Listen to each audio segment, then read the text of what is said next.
I wanted to say how much I enjoyed this film. It really warmed my heart. And Ella is a trip. I kind of love her. I kind of love Absolutely. her. But what I'd really like to know from you is, how did you find out about Ella's story? So yeah, Ella's the best, really. She's like honestly, she's like a grandmother to me.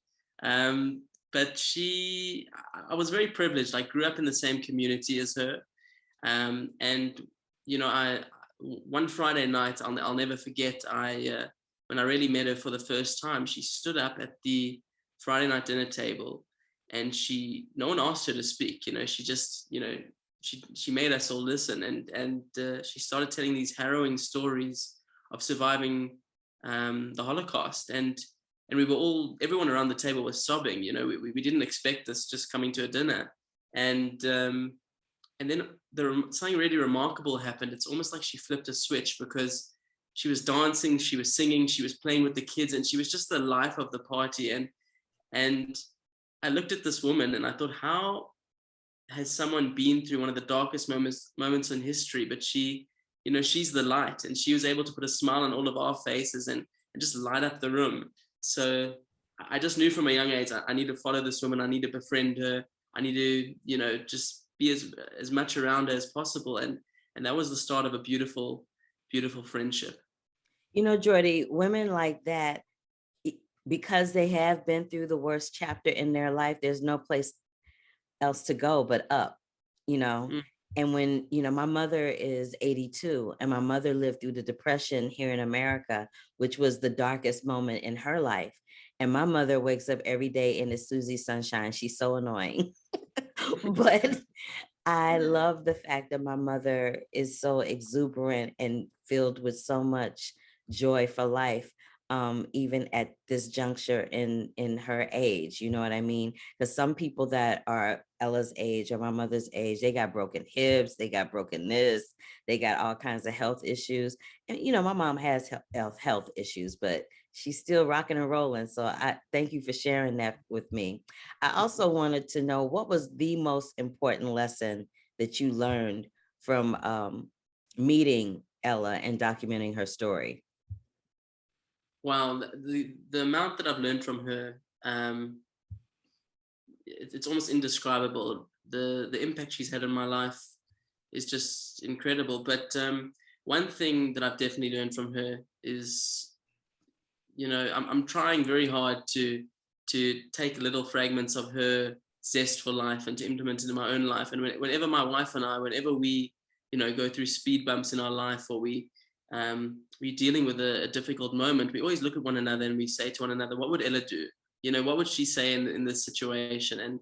And that's able to get us through the moment, and to look forward to a bright, beautiful future. So that's, I think, my outlook on life has completely changed after meeting Ella. So that's been the most incredible thing. My outlook on life has changed after meeting her, and I only met her cinematically. So there's that. Stephen Sondheim has a song called I'm Still Here. And some of those lyrics are very apropos to how you named the film, I Am Here. So I'm wondering if Stephen Sondheim's song or any of those lyrics from that song had any impact on why you named the film what you did. Okay. So it's interesting. It's actually totally. I actually never knew that there was a song by Oh, Stephen I'm Sondheim. Still Here. You got to look it up. It's a I great might. song. You know what? It's in that movie Postcards from the Edge with Shirley MacLaine. You can see it really quick there. And you listen to the lyrics, you'll be like, oh, okay. Wow. Amazing. Because I love Sondheim. I love I'm saying some of the work, some Sweeney Todd and some of his other musicals. I love it. So I'm gonna go after this and take a look. But I'll tell you the name of the film. It came actually from something that Ella says in being around her. Whenever she needs to muster up strength, she picks herself up and she says, in Hebrew, she says, Baruch Hashem ani po, which translates directly into, thank God I am here. And, she throughout the whole process of filming her, she would keep saying it whenever she needed to exert energy. And, we just thought it was the the most amazing thing to title the film, because, you know, she is still here. When the guard pulled her arm and looked at her number and says, "Are you still here?" Because her number was such an old number. This is her response to that Nazi, saying, you know, you wanted to destroy us, but I am here, and I'm living in the present, and I won't let my past define who I am.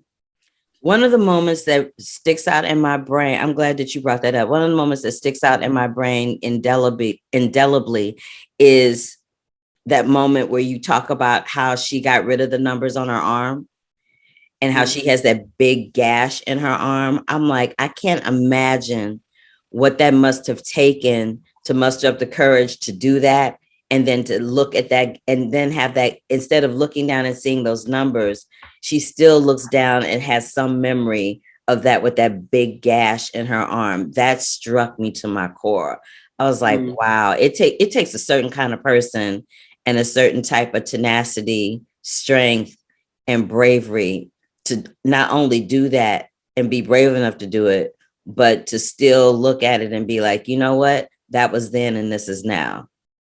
Well, you know, it's interesting you say that, because a lot of her having to get her tattoo removed was also just because of the stigma. You know, people saw Holocaust survivors as sort of damaged people or broken goods. So you know, and in South Africa, because of the hot climate, you know, people are wearing short sleeves all the time. So her family were insistent on her removing that scar. But I think it's also one of the things that Ella says. She says that her telling her story, you know, it almost to her, you know, it feels like this wound, her telling her story. And the more and more she tells her story and is able to communicate her experiences and what she went through, you know, it's almost cathartic to her. And she feels like the scar of her reliving this trauma and telling her story, you know, she feels like the scars have almost healed. So yeah, it's amazing. It's really just incredible to be around Ella and to be able to, I feel like, to be honored enough to tell her story. And then one last question.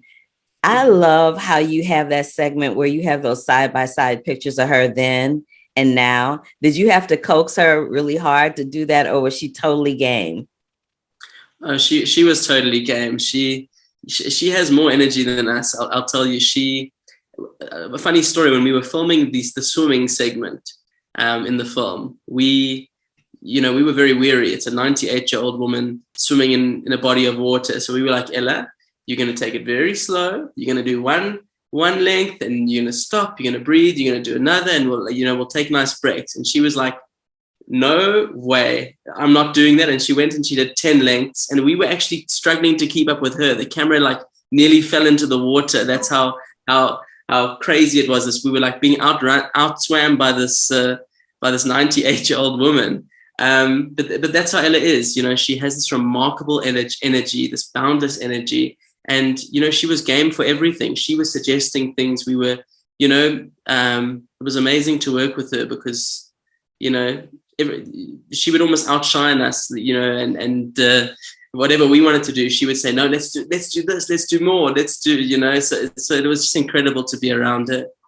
I think she is definitely the poster woman for how to live an exuberant life, no matter what age you are. And she definitely is the poster woman for age is nothing but a number, because her sheer existence proves that, you know, age is just, it really is just a mindset. You're only as old as you feel. And, you know, we have one life.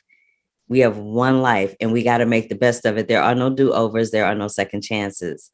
And so I'm so glad that you took the opportunity to document her story. And I'm very hopeful that this film will be like an anthem film for people that are feeling some kind of way about aging, and those people that may still be around that are Holocaust survivors that feel like damaged goods. Her story and her exuberance will help them feel a little better on the other side of that. So thank you. Definitely. Thank you. It's been lovely speaking with you, Carla. Thank you. Absolutely. You're welcome. All right. Speak to you soon.